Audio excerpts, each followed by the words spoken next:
What's up, everyone? Welcome back to the channel. We're back at it in DCS, and we're going to be doing a little flying out of Nellis Air Force Base in the F-15 Sea Eagle. Should be a lot of fun. I've been in here a little bit just trying to get familiar with it, but we're doing the campaign, the aggressor campaign, in the aggressor F-15C. And we're going to do a little bit of a familiarization flight, just trying to get used to flying the airplane and stuff. So anyway, we're going to go ahead and hit Shift L, get the battery going, and we're going to do Control Home to start the right engine. We'll get it spooled up. I do have, if you can tell, got track IR up and running, so that's really cool and helps a lot. Uzi 11, Uzi 21. Today's mission is a familiarization flight around the NCTR. All right, we see our right engine spooling up there. And of course, I like doing it with the canopy open. Homeboy over there, my wingman, he's got his canopy closed. I like starting up with the canopy open. I think it sounds cooler that way. It could very well be a no-no. You can't eject with the canopy open, I'd guess. All right, let's see about getting the left engine going. All right, left engine spooling up. And air to surface engagement on a three-dimensional display. All right, let's get the HUD brightness up. It's going to be right control, right shift, H. Nellis departure, Uzi 21. Good jet. Ready for taxi. Short floor. Uzi 21. Clear to taxi to runway. All right, there we go, much better. All right, so both engines are up and running. Uzi 11, Uzi 21. Follow me when ready. Cycle through our nav modes real quick. Back over to that one. All right, there's our beautiful bird there in the aggressor scheme. Pretty cool. Let's go ahead and get the strobes going. All right, strobes are up. Let's see, what else we got going here? I think that's it, right? Go ahead and get the canopy closed. Oh, dude's done left me behind. All right, let's go. Crack the throttle. So far, it has been a lot of fun. I've really enjoyed it. I'm just doing the very basic stuff, just trying to get familiar with the key bindings and things of that nature. This is the low fidelity airplane, the F-15. I can't talk. The Flaming Cliffs F-15. You know, it doesn't have anything clickable in the cockpit. None of that stuff. It doesn't get into like a great deal of depth as far as the systems.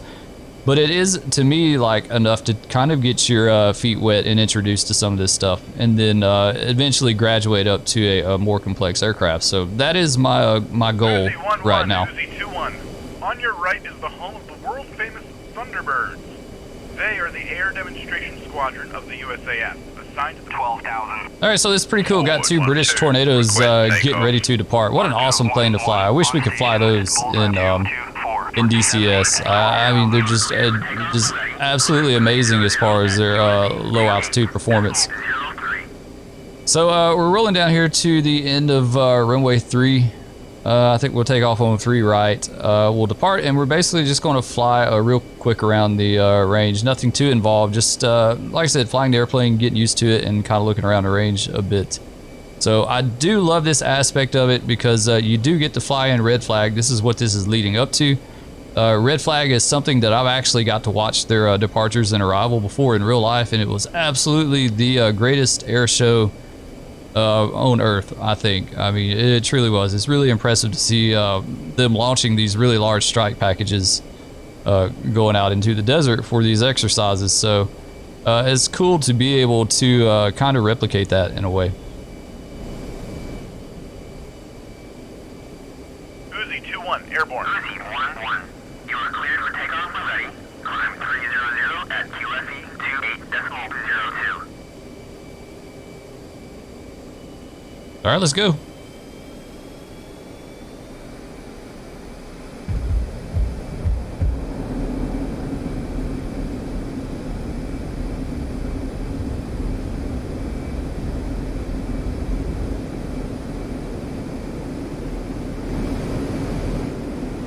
All right, we're up. All right, we're going to do what they call the flex turnout. We're going to basically loop around. Uzi 11, Uzi 21. Just past the racetrack, we will make a left turn toward nav point flex. Remain below 3,000 until north of the racetrack and turn westbound. All right, so we'll stay about 2,500 feet, and right before we hit this road here, we'll start our turn.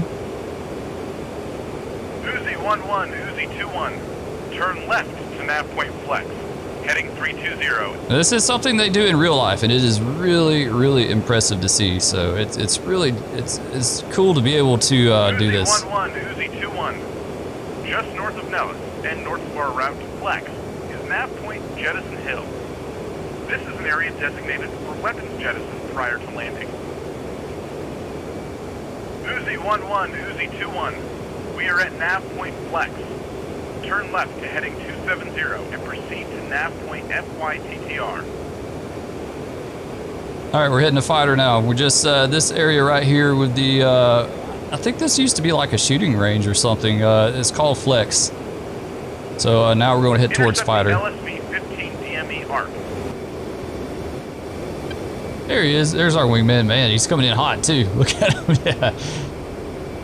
He's not messing around.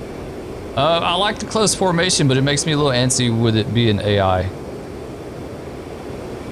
I did a test flight earlier today, and he did actually hit me. So I'm a little skittish with him, a little leery.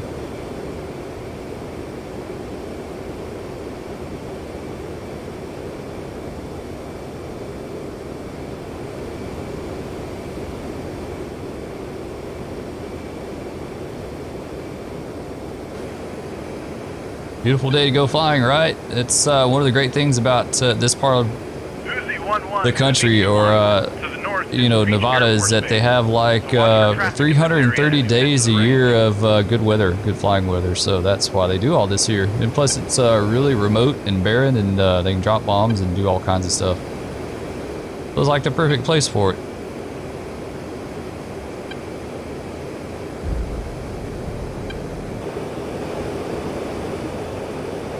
There, let's head to Flush. These are all based on real life waypoints. They're not traditional fixes like you have for civilian traffic. These are all military specific. You won't find them on any aviation chart that I know, like civilian chart that I know of.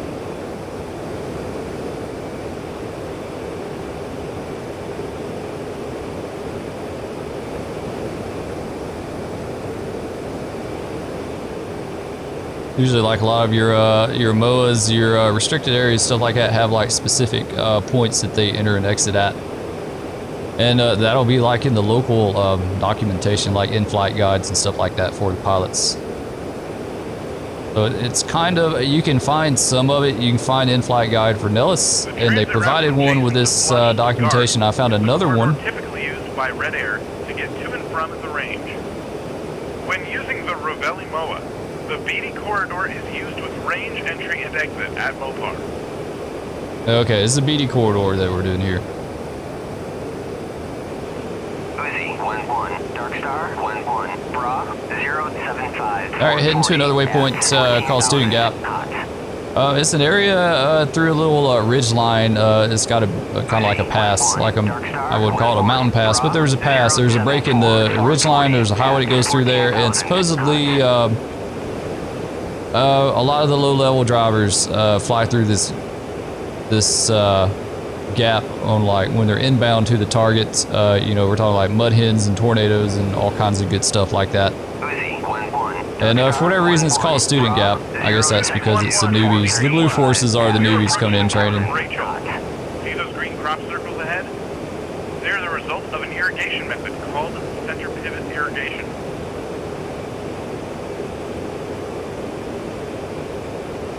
Alright, he's talking about Rachel down there. Highway 375, also known as the extraterrestrial highway because of its closeness to Area 51. Area 51 is just south of our flight plan in the no-fly zone around. Yeah, Area 51 would be just that direction past the past my wingman there. Can't quite make him out though. Rachel is a frequent stopping point for many UFO hunters. Most of our air combat training will be conducted north of Rachel.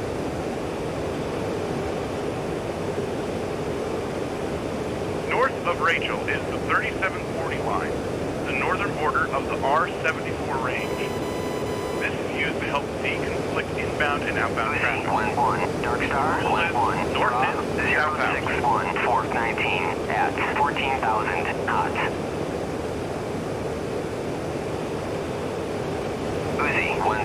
Dark Star, 1-1. Bra, 0. There, that would be Rachel down there below us here. You can kind of make it out a little bit. Flanking.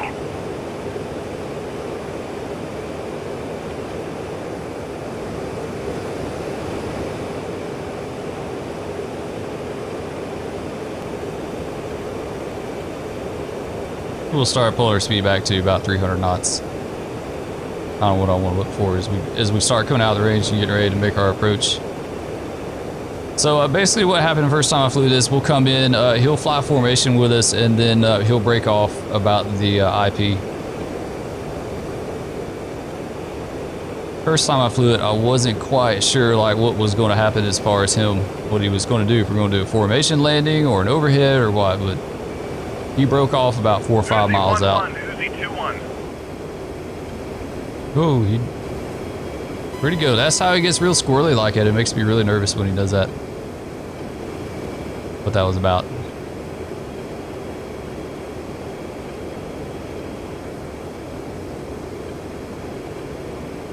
Uzi 1-1, Uzi 2-1. We are at Arco. Turn left to heading 088 and proceed to nav point Acton.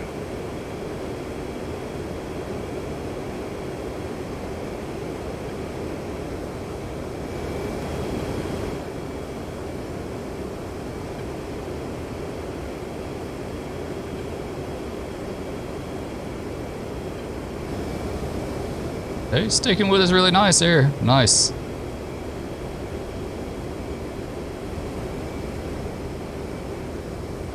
Make sure we don't hose them rolling out here. There we go. We are approaching the town of Moapa on the right.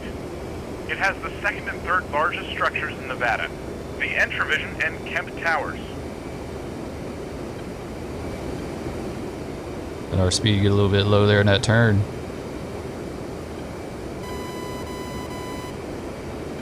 Yeah, let's keep on heading down. We'll go down to, what about? Uzi, 1-1. Dark Maybe Star, 12 now. 1-1. Bra, 335, 435.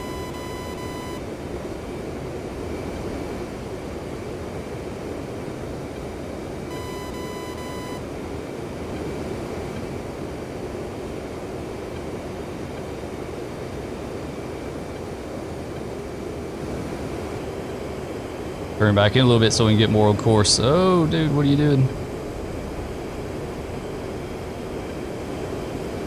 Rate it back in just a tad, dude. Rate it back in. Alright, I think that little mountain over there about 11 o'clock is going to be Sunrise Mountain. Nellis should be just to the west of that. Come down to 4,000.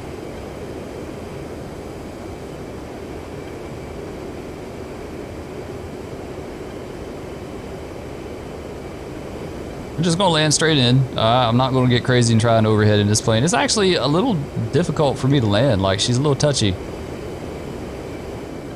And I'm not saying it is like it's the airplane. It's probably me. But she is definitely a little touchy, a little squirrely.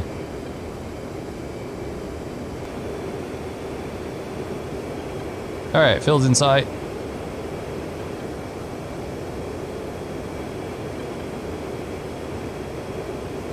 We're passing through 5,000. Go ahead and get on down. Pop our speed rate real quick would be. Drop her down to 300. Now if we were going for the overhead, we'd just stay at 300.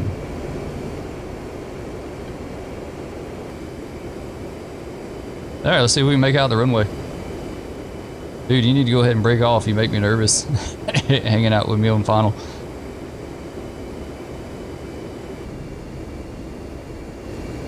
Alright, go ahead and drop gear.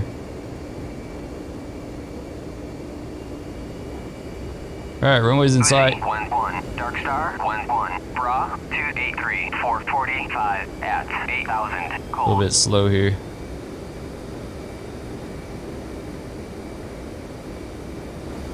Alright, Wingy, I need to scoot over just a tad here. And he really needs to just break off and be done. Alright, we're at 190.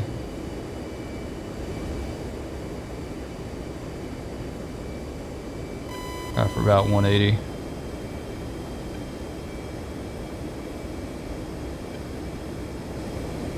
There he goes. Now he's coming off. At least I think. Yep.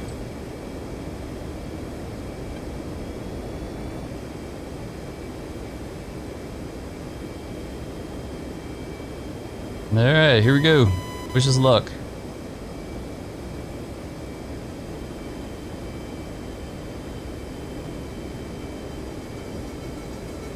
Uzi, 1-1. Dark Star, 1-1. Here we go, we're down. Speed brake out. 440. The nose up. 6,000. Cold. A little bit. Keep the nose up for some aero brakes. Uzi, A little aero braking action here. Come on. Yep. Group 295, 440 at Try not to scrub the tail. Alright, there we go. Braking action. Alright, we made it. Sweet. That was my best landing. I guess under pressure, right? And this is when she gets really squirrely. Like, this is a part I don't understand. Like, she's really touchy on rollout when you have to start using your rudder. And I've adjusted rudder sensitivity, and I don't know. It didn't seem to really help that much.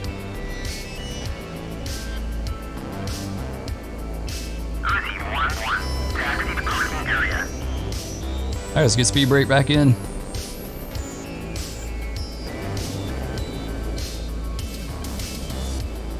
Alright, welcome back to Nellis. That was a nice little flight. Really enjoyed that. We'll taxi back over here to parking and call it.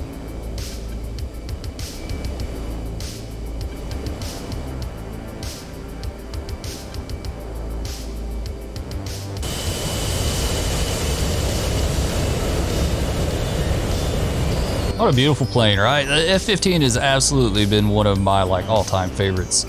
I really think when it comes down to it, the Strike Eagle is my absolute favorite. I think it's just an amazing platform with all that it can do, as far as delivering bombs or doing some air-to-air as well. Though, to me, the F-15 is the king. The C is the king of the air-to-air engagements.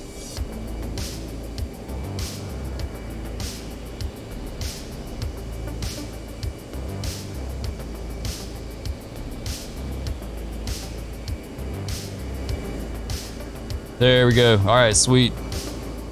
Get the engine back. Go ahead and cut the engines.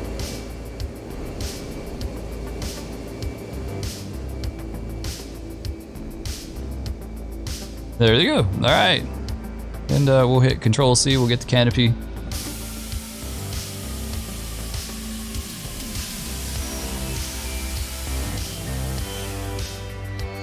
I guess our guy came in to land. Sweet. All right, very nice. And we'll do Shift L and get the battery. And I think that's it. All right, that's going to do it for this one, guys. Hope y'all enjoyed. Looking forward to doing a lot more in DCS. Hoping to get into some air-to-air engagements and stuff like that. And just kind of gradually incorporate more and more stuff into what I'm doing, as I learn it. So anyway, look forward to catching you in the air next time. Peace.